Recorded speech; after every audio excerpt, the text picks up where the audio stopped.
आप अभी देख रहे हैं अंत तक और अंत तक। दोस्तों, आज मैं आपको पनौती के बारे में बतलाने जा रहा हूं। पक्ष इससे नाराज क्यों है और खास करके सत्ता के चटुकार हमारे जो चुनाव आयोग है वह राहुल गांधी पर क्यों समन भेज देते हैं। यही भाजपा के अनेकों नेता बहुत ऐसी मर्यादाओं को तोड़ते हुए भाषा का इस्तेमाल किए हैं, उन पर क्यों नहीं भेजा गया, इस पर हम आपसे चर्चा करना चाहते हैं। पनौती के बारे में मैं आपको एक शॉर्ट में बात बतला देता हूं कि आप चले जाइए नेपाल में, जो 13वीं सदी में महादेव मंदिर बना हुआ है और वहां का नेपाल का बहुत बड़ा तीर्थ स्थल भी है, और जो मकर संक्रांति पर वहां पर मेला भी लगता है और वहां पर वो पनौती मंदिर का नाम रखा गया है, जहां पर लोग मनौती भी मांगते हैं। लेकिन भारत में इसे मनहूस क्यों बोला जाता है? क्योंकि प्रधानमंत्री जी बार बार जो भी शुभ काम होता है, भारत का जो भी अच्छे काम होता है या विश्व पटल पर किसी नेता का शुभ काम होता है और वहाँ प्रधानमंत्री जी पहुँच जाते हैं और वह काम निष्क्रिय हो जाता है, अशुभ हो जाता है। और इसलिए भाजपा के नेताओं को लगता है कि प्रधानमंत्री जी पर ही राहुल गांधी जी व्यंग कसते हैं, पनौती बोले, जबकि इसके पहले बहुत दिनों से लोग पनौती बोलते आ रहे हैं। आप यहाँ तक लेकिन मीडिया में भी बार बार आप देखे होंगे एंकरों के मुंह से पनौती शब्दों का, लेकिन उस समय इस पर क्यों नहीं रोक लगाई गई? आखिर राहुल गांधी ही बोलते हैं, तब जो ये लोग संज्ञान में लेते हैं और इन लोगों को मिर्ची लगती है। भाजपा के जो प्रवक्ता है वो राहुल गांधी के बारे में पनौती शब्द का इस्तेमाल किए थे, और प्रियंका गांधी के बारे में असम का जो मुख्यमंत्री है हेमंत बिस्वा शर्मा, वह पनौती शब्द का इस्तेमाल किए थे। उस समय इस पर संज्ञान इसे क्यों नहीं लिया? उस समय हमारे चुनाव आयोग कहाँ सोए हुआ था? इससे आपको क्या चीर हो गया? आपको क्या लग गया? अगर जवाब मांगना था तो बीजेपी को मांगना चाहिए था, बीजेपी मांगे। और यदि आप निष्पक्ष होते, यह हमारा चुनाव आयोग निष्पक्ष होता, तो जब प्रधानमंत्री जी बोल रहे थे क्या मूर्खों की सरदार, उस समय भी संज्ञान लेना चाहिए था। आज हमारे जितने भी संवैधानिक संस्थाएं हैं वह निष्पक्ष नहीं रह गया है, और उसकी निष्पक्षता नहीं रहने का कारण यह है कि सबको दिलों में डर बैठा दिया गया है, और वह प्रधानमंत्री के अमित शाह गृह मंत्री के कोप का भाजन नहीं बनना चाहते हैं, और इसलिए ये लोग उलूल जुलूल बातें करते हैं। आज ईडी का ही मामला ले लीजिए, देख लीजिए ईडी हमारे देश का क्या कर रहा है।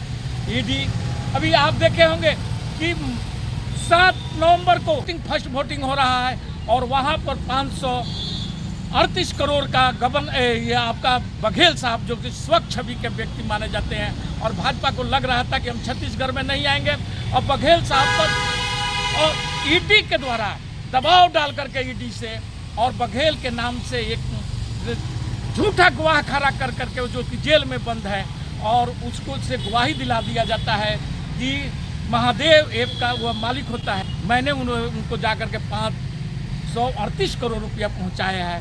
वही आदमी जो झूठा गवाह लेकर के ईडी जो पहुंचा था, वहाँ से लेटर देता है कि ये सारे बात हमको ईडी के द्वारा ज़बरदस्ती दबाव डाल करके और हमको इंग्लिश में लिख करके लाया गया था, और जो कि मैं इंग्लिश अच्छी तरह से नहीं जानता हूँ, और हमसे साइन कराया गया है। मैंने कभी भी बघेल साहब का चेहरा नहीं देखा है, मैं कभी उनको पैसा नहीं पहुँचाया हूँ, लेकिन ये ईडी के दबाव में, ईडी की डर से मुझे ये सारे बात करना पड़ा है। तो क्या हमारे देश का ये संवैधानिक संस्थाएं इस स्तर तक उतर गया है कि किसी व्यक्ति की छवि चमकाने के लिए किसी का जीवन बर्बाद कर दे, किसी का राजनीतिक भविष्य बर्बाद कर दे? ये लोग क्या सुपारी किलर बन गए हैं? अभी तक तो हम लोग जानते थे कि मीडिया हमारा सुपारी किलर है, अब क्या हमारे संवैधानिक संस्थाएं भी सुपारी किलर बन चुका है?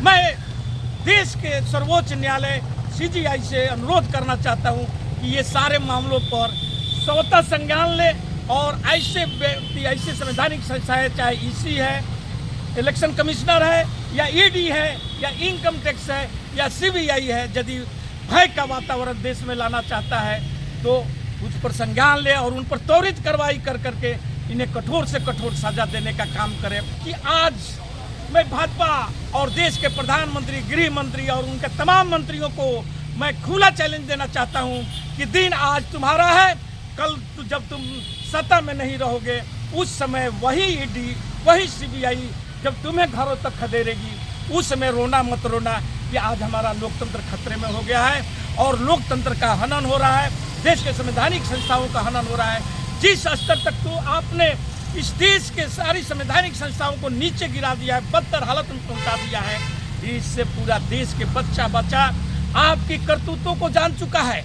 आप अपने चेहरा चमकाने के लिए और विपक्ष के नेताओं को राजनीतिक भविष्य बर्बाद करने के लिए जितने बड़े कुचक्र चलते हैं वे सारे देश देख रहा है और आने वाला भविष्य आपको और ये देश आपको कभी माफ़ नहीं करेगा।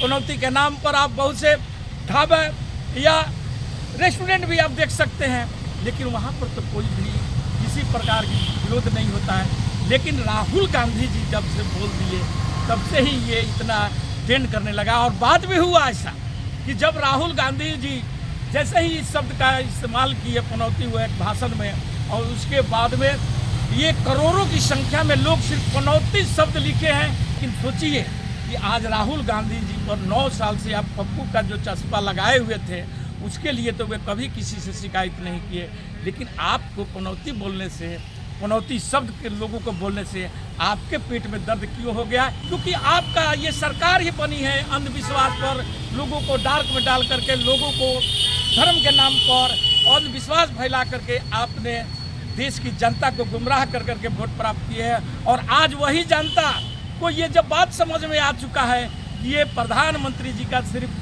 जुमला ही चलता है, ये सिर्फ लोगों को इधर उधर की बातों को भटका करके वोट हासिल करना चाहते हैं, देश की तरक्की, देश की उन्नति के लिए ये कोई कार्य नहीं करते हैं, सिर्फ अपने मित्रों के हित के बारे में सोचते हैं। इसलिए अब जनता समझ चुकी है और 5 राज्य की जो चुनाव है उसमें आपकी बुरी तरह हार हो रही है।